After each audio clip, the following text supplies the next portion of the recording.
Hello po, isang magandang araw po sa ating lahat and kumusta po kayo? Sa lahat ng mga baguhan dito, tawagan niyo po akong Ate Mel. And sa ngayon po, nasa tawas po tayo ngayon, no? Libra. Ang gagawin po natin dito is tingnan natin kung ano po nangyari sa inyo base po sa inyong tarot card and base din po sa inyong zodiac sign. So ngayon nasa Libra na po tayo. So be reminded po na hindi po lahat ng Libra may sakit. So sa mga baguhan, isa pa akong manggagamot and ever since po gumagamit po talaga ako ng tarot card para tingnan kung ano po nangyari po sa inyo. Dito, magbe-base kung paano po natin kayo gamutin, kung ano po ang pupwedeng lunas po, no? Pero ang alam ko talaga, ang nararamdaman po natin is dala po yan ng sobrang pag-iisip. Pero kung minsan po talaga emotion, pwede sabihin po natin na may gumagawa po sa atin, no? Or meron pong sabihan po natin karga or meron pong may mga nasagi tayo, sabihin po natin nanuno. So in this way po malalaman natin kung ano po nangyari. But before that, no, let us declare the four names of God which is Yahweh, Vavhe, declaring His love, His protection to cover all of us. And please po sabayan po natin ng dasal, no, sa lahat po ng mga nandito po ngayon. Please wash my hand and tingnan po natin or close your eyes po, watch my hand, tingnan niyo ang aking kamay and para po magkakaroon po tayo ng connection po sa bawat isa in connection po natin sa Diyos Ama. Diyos Ama makapangyarihan po sa lahat, basbasan mo po ang bawat isa sa amin sa ngalan ng Ama, ng Anak at ng Espiritu Santo, and basbasan mo po din po ang lahat po ng mga pangalan na bibigkasin ko. Ito po ay pampaalis po ng mga masasamang karga and poder na rin po at the same time. So Kristak ortak aminatak humitak aminatak hiptak do ay melomiat hokbi bironika libaram dakakna Jesus Domini Eterno, Jesus Domini Di, Jesus Rixum Dium, Jesus Amanadja, Salvador del Mundo, acto Jesu Cristo, Yeshua, salva me. So sa lahat ng mga nididiyan po, no, sana po okay po kayo agad, no, and maalis po ang mga ibang nararamdaman po niyo, literally kung may karga lang po. So dito, ito po way po natin na pangunahan na po natin yung mga masasamang espiritu po na kumapit po sa atin, no. So Libra, no, September 23 and hanggang October 22, air sign po ang Libra, no. So ang Libra ngayong taong 2026 is like magkakaroon po kayo ng alignment kung gusto niyo. Actually, ang apoy at saka ang hangin, hindi yan pwedeng pag-isahin. Ibig sabihin yan, kapag ang apoy kasi dagdagan mo pa ng hangin, anong mangyari? So magliliyab po yan. And dito sa aming lugar, dito sa aming Mayon, or sa aming area which is Bicol, Tabaco, sa likod po kami ng Mayon. Ngayon po talagang nagbabaga na po, no. So ito po marami din po makakaranas din po tayo ng buong taon ng init. Nandyan na rin po yung tinatawag po natin na mga sunog, no. And hanggang maramdaman ninyo yan hanggang sa late po ng ating taon. Pero umpisa pa nga lang po, andyan na po yung bulkan, no.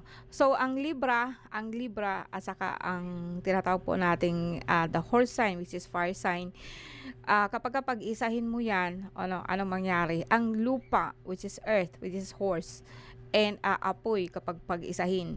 And anong mangyari? Dagdagan mo po ng apoy. Yung tinatawag na po natin na Libra, nandiyan na po yung hindi, yung sobra, no? Ibig sabihin po yung bagang ang bulkan kasi is a symbol of kahit sa atin, no.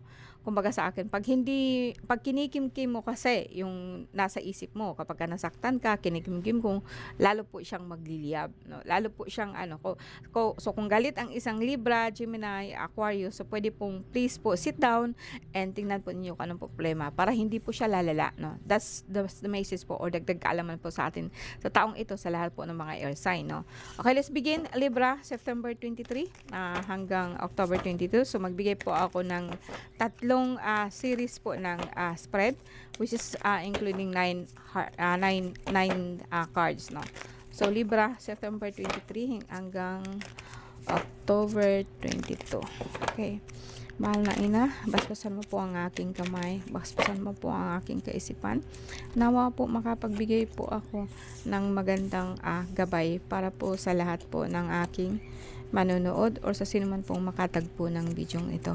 So this is the first one. So ang gagawin po natin is tatlo.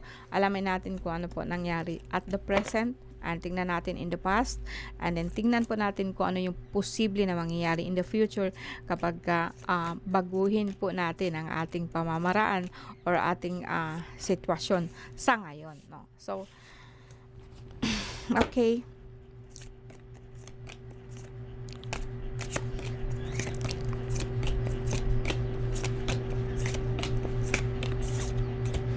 Okay, pasensya na guys, puwedeng mainom po akong konting tubig.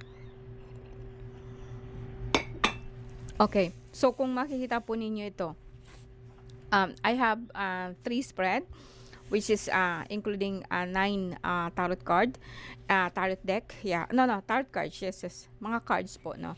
So, and then possibly po in the future, no. So, sa ngayon po, no, pagdating po sa sakit, ang iba po diyan, no, ang iba pong Libra, no. Hindi lahat ha, sabi ko nga po sa inyo, hindi lahat.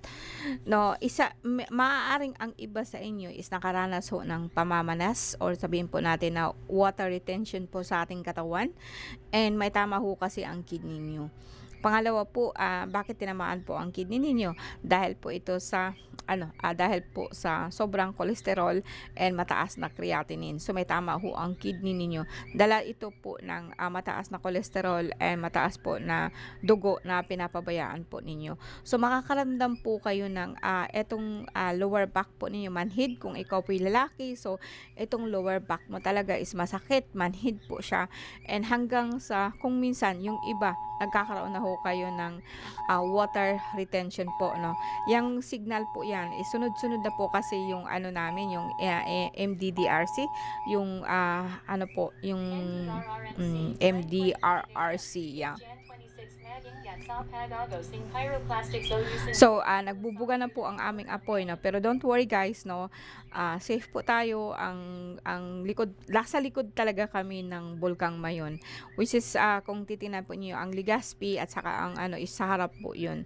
Mas delikado po itong part po ng Bakakay area, dito po sa Ginobatan at saka sa Albay, which is Albay area. Nasa Albay ho ako pero sa likod ho niya. And then dito banda, no. So last time bumuga po 'yan, no. Hindi po kami nadamay.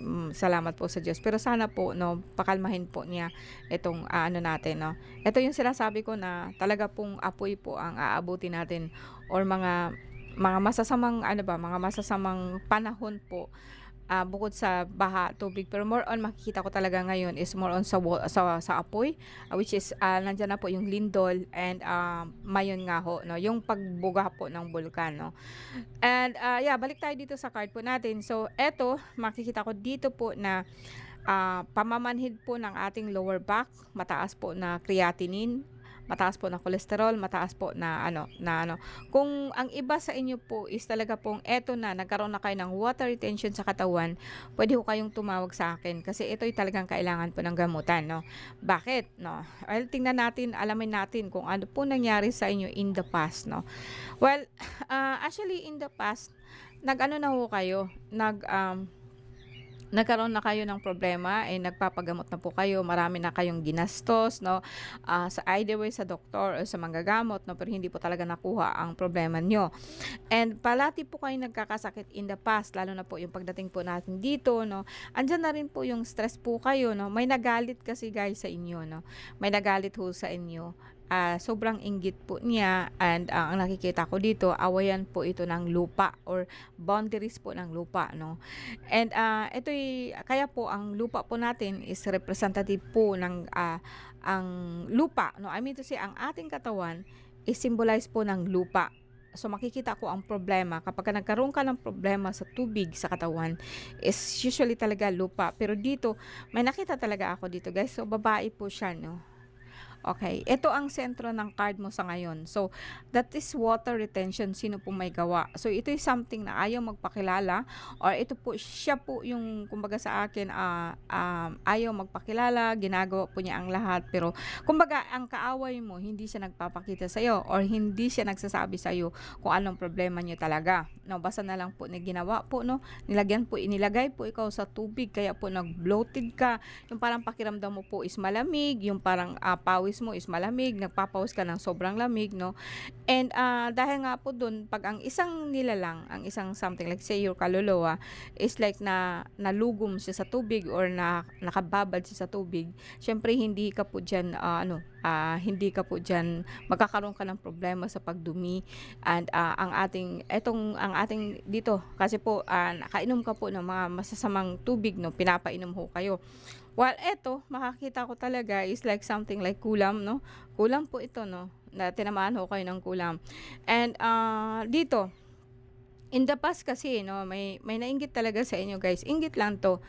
And somehow, sometimes po talaga 'pag ikaw po'y natamaan po ng ganito parang, "Bakit ako? Bakit, wala naman akong kasalanan, wala akong problema sa lupa, wala akong problema." But kung sakali man visible po sa inyo na may problema po kayo sa lupa, ang alam ko talaga ang taong 'to, ang babaeng 'to is like hindi po niya sinasabi sa inyo ang totoo, basta na lang po siya nagalit. Dahil po ito sabi ko nga sa inggit. So, puwede pong sabihin po natin na kayo po ang may karapatan sa lupa, sila po'y wala. So, dinaan po nila 'no, sa batas po ng kalikasan o sabihin po natin, talo sila pagdating sa ating batas, pero ang ginawa nila naman sa'yo is binalikan ka po sa batas po ng espirituwal.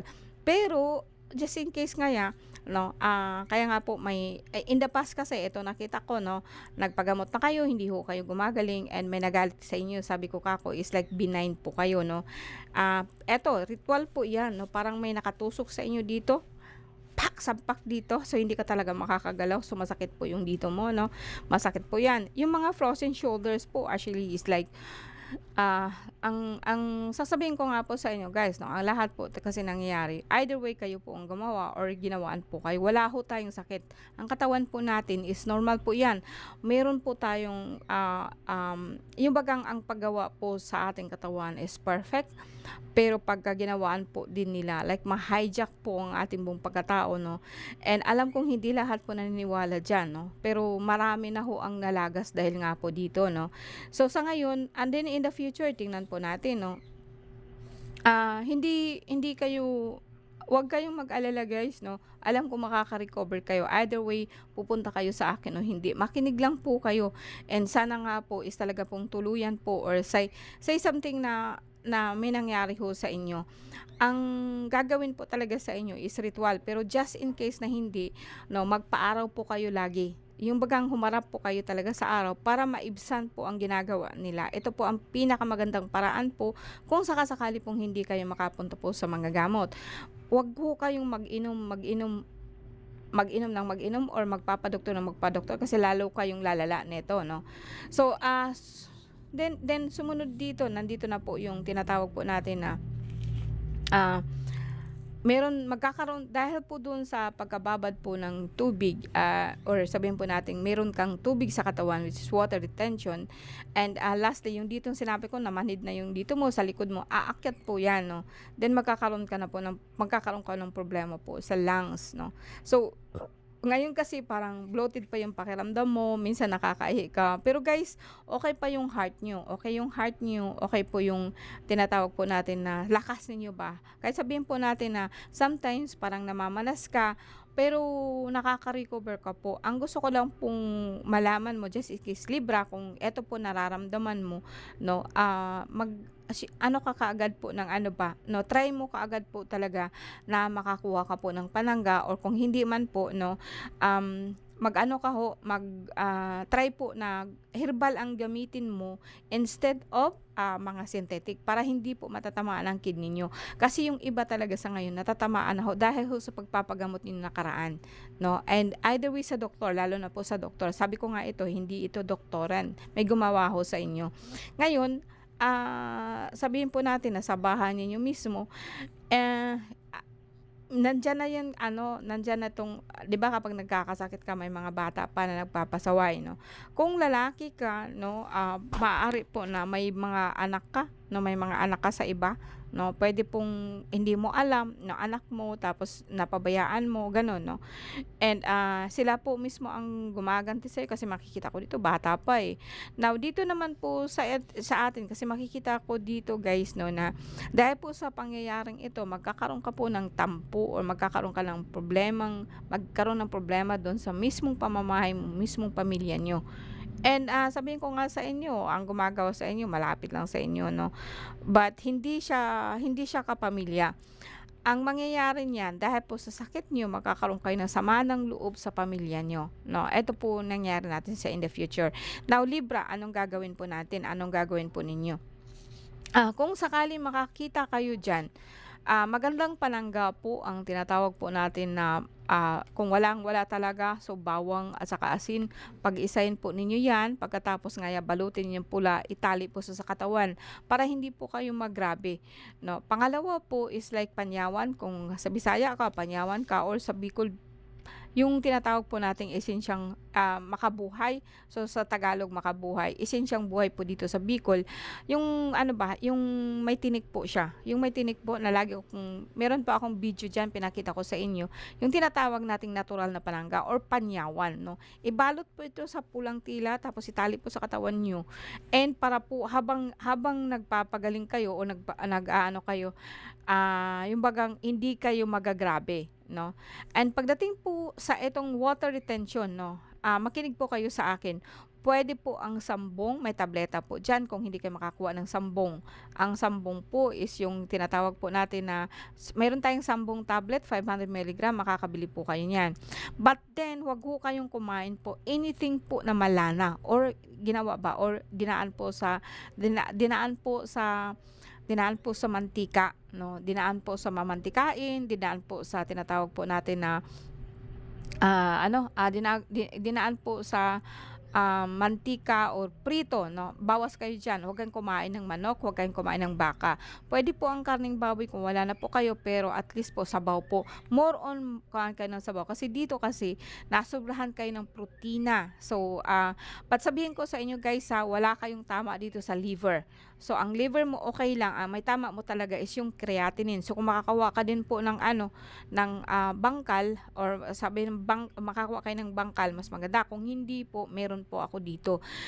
Comment po kayo diyan, puwede kayong tumawag sa akin 'no. Ang isang balot nito guys, para hindi na po kayo magtatanong 'no, ang isang balot nito o ganito po siya, pero may kasabay po siya 'no, na mga tinatawag po nating eto yung natural po or tinatawag po puting sinukuan po guys. Yung iba kasi nito na hindi ko na po magagawang medalyon, ang ginagawa ko hinahalo ko po 'yan dito sa mga nilalaga niyo. Kaya po kumbaga natural po talaga na maalis po ang ang masamang nilagay niyo sa katawan ninyo kung ano kayo. 'Wag lang kayo guys na maano ba, yung 'wag kayong ano ba, masyadong marunong, magmamarunong 'no.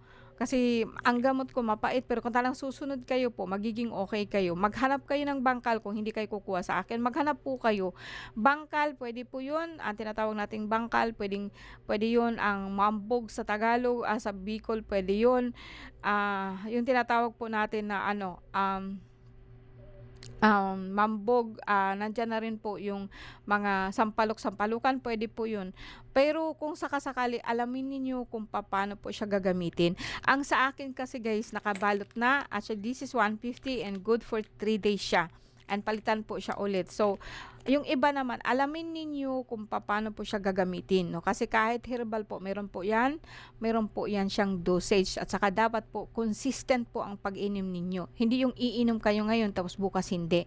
Tapos kung talagang desidido kayo, kailangan po ninyo ito 'no, itong langis na 'to is like, iinom ka kasi nito konti 'no, para po kahit papaano po mawala and kung hindi, panangga din po. Pero just in case guys, maghanap po kayo. Sa ngayon, sa lahat po ng nanonood, alisin po natin ang lahat po ng, masamang nag-aano sa inyo. So, bear with me and, magdasal po tayo ng pampaalis po diyan 'no, sa lahat po ng mga nandirito po ngayon 'no. Unang-una itong alisin kayo sa kung nasaan po kayo 'no. Alright? Please bear with me 'no. Reina Trinidad, Verbo Jesus, Matardal Magpamitam, Reina Trinidad, Verbo Jesus, Atardal Magpamitam, Adam, Actam, Adonai, Sancto Cristo, Cristo Omnipotentis, Sancto Ilubam, Sempertinus, Dios Omnipotentis, Dios Jesus, Caeli en tierra, San Cross de Cristo, Jesus, Illumini Populi, Adam, Actam, Adonai, Sancto Cristo, Cristo Omnipotentis, Sancto Ilubam, Sempertinus, Dios Omnipotentis, Dios Jesus, Caeli en tierra, Sancto Cross de Cristo, Jesus, Illumini Populi, Adam, Actam, Adonai, Sancto Cristo, Cristo Omnipotentis, Sancto Ilubam, Sempertinus, Dios Omnipotentis, Dios Caeli en tierra, Jesus, Jesus, Jesus ko. Amen, amen, amen, amen, Jesus, amen, Jesus, amen, Jesus. And sa lahat po na nandito po ngayon,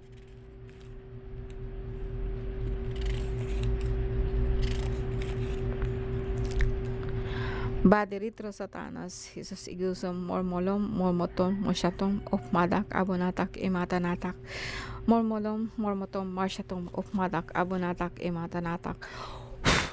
Okay? And sa lahat po ng mga nandirito po ngayon, lahat po ng mga masasamang elemento na nawa po maibsan po sila, matama kami, tamika, magubab, maragob, magob. And amen. Sa lahat po na nandirito po ngayon, no? Nawa po ibasbasan po kayo ng Diyos Ama, Diyos Anak at ng Diyos Espiritu Santo at mapa sa inyo po ang lakas at kapangyarihan po ng ating Ama Yahweh. Alright guys, this is 20 minutes. Thank you very much po sa lahat po ng mga nandirito po ngayon. See you again next time po.